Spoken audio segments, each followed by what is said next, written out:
How to start this review, because it is going to be a tough one. So much potential in this camera, but sadly a flawed camera. It's not all bad, so let's get into the review. Yes, I will somewhat compare it with Fujifilm cameras, including the X-T5 and X-E4, because I used those cameras a lot. I also own a Nikon ZF, which I love. The Nikon ZF-C is a beautiful looking camera. It attracts attention more than the Nikon ZF or the X-T5. People just stare at it, and at the first glance it is a good looking camera. But when you get closer, things change. Hello everyone, my name is Andrei Dima, I'm a professional travel photographer and I love reviewing gear. So for more video reviews, subscribe. The dials are nice, I think they are made from aluminum, and I like the black with white markings top and the red and blue on the shutter dial. So the build quality of the dials feels nicer than the one on the X-T5, but they feel flimsier because they move so much, and this makes them feel cheap. Not the exposure dial though. If I had to say, it is a tie between the X-T5 and the ZF-C when it comes to dials. Both have their issues.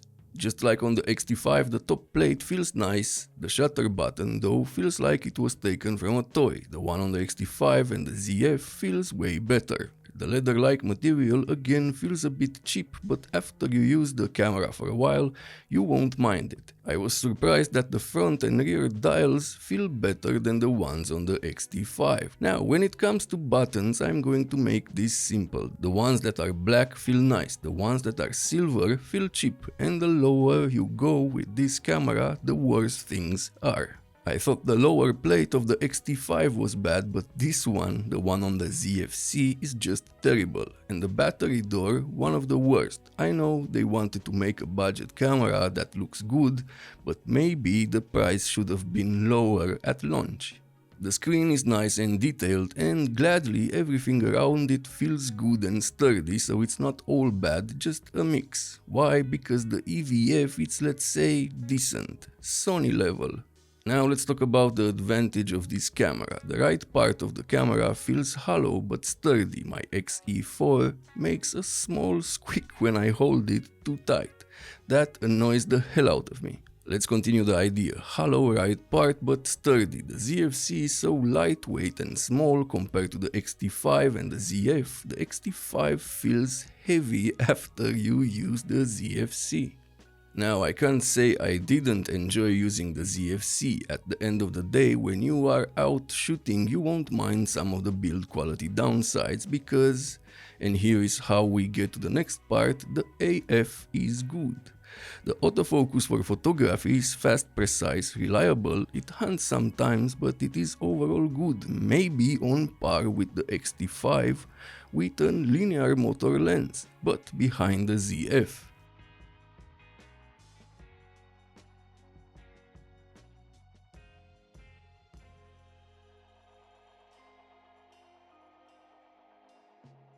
Now the big surprise, the video autofocus is better on the ZF-C than the one on the X-T5. Wait, what? Yes, I was surprised as well and frustrated at the same time.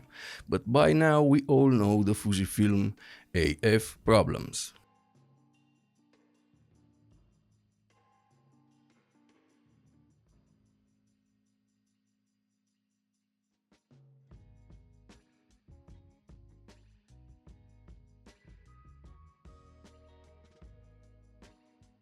But as you can see here, the X-T5 with the 33mm f1.4 LMWR hunts more than the Nikon ZF-C with the 40mm f2. Great for Nikon, frustrating for me.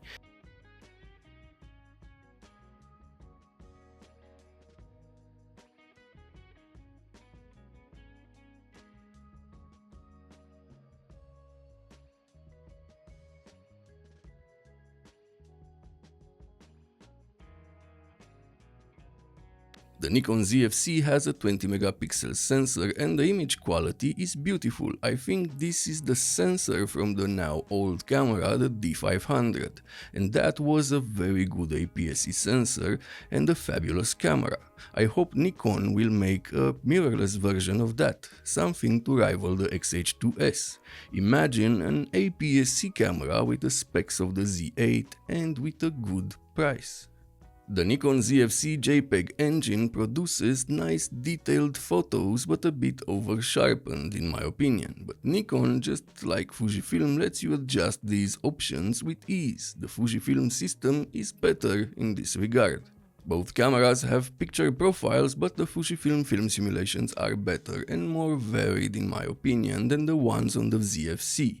Both cameras have beautiful black and white profiles that can be customized to your liking, so I would be happy with either.